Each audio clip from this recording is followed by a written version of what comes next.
kami dari kelompok 4 akan mempresentasikan tugas tentang ekonomi manajerial dengan judul estimasi fungsi permintaan. Perkenalkan, nama saya Melinertin Raungku dengan sambut C201-18724 bersama kedua teman saya, Tasran dan juga Fadil Dewansyah. Di sini kami akan membahas mengenai estimasi fungsi permintaan. Estimasi fungsi permintaan merupakan kegiatan memperkirakan jumlah permintaan konsumen terhadap barang atau jasa di masa yang akan datang berdasarkan data atau keadaan masa lalu dan saat ini. Jadi untuk memperkirakan permintaan konsumen, kita harus membuat data terlebih dahulu apa yang dibutuhkan konsumen di masa yang akan datang dan dibandingkan dengan pada saat ini. Baiklah, saya akan membacakan hasil presentasi dari kelompok kami tentang estimasi fungsi permintaan. Apa itu estimasi fungsi permintaan? Estimasi permintaan merupakan kegiatan memperkirakan jumlah permintaan konsumen terhadap barang atau jasa di masa yang akan datang berdasarkan data atau keadaan masa lalu dan saat ini. Adapun metode yang sering digunakan dalam estimasi fungsi permintaan yaitu ada 3. Yang pertama, customer survey, yaitu suatu metode yang digunakan untuk mengetahui sikap dan persepsi para pelanggan dengan cara wawancara secara langsung atau memberikan kuesioner yang sudah dipersiapkan terlebih dahulu.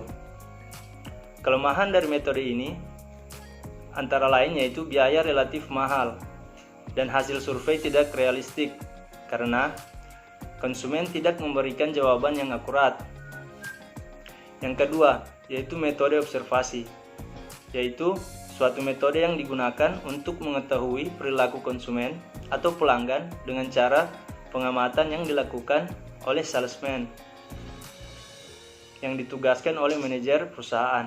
Kelemahan dari metode ini adalah hasil seringkali tidak memberikan gambaran yang objektif dari konsumen.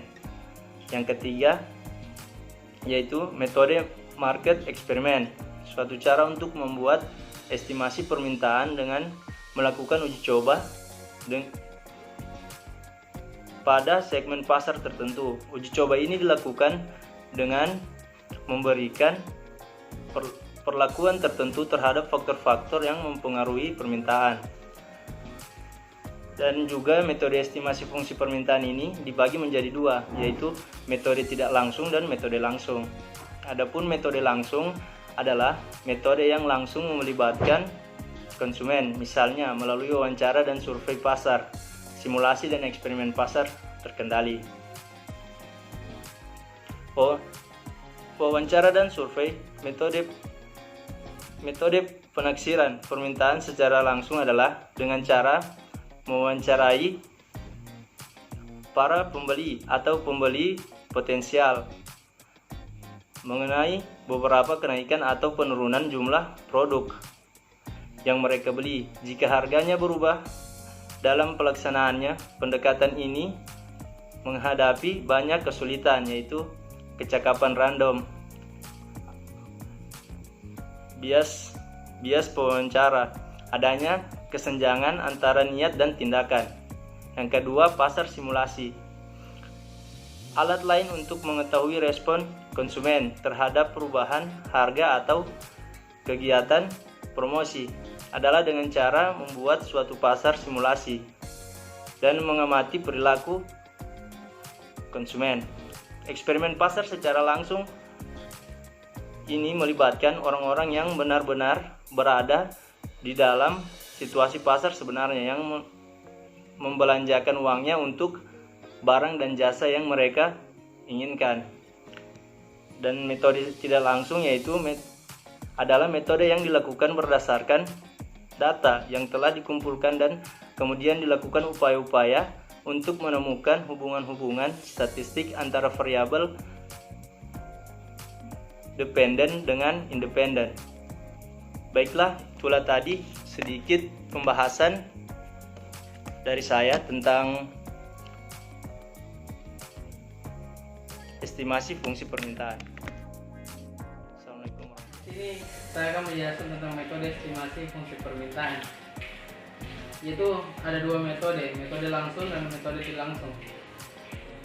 Metode langsung, metode ini yang langsung melibatkan konsumen, misalnya melalui wawancara, survei, yang simulasi dan eksperimen pasar yang terkendali. 1. Wawancara dan survei.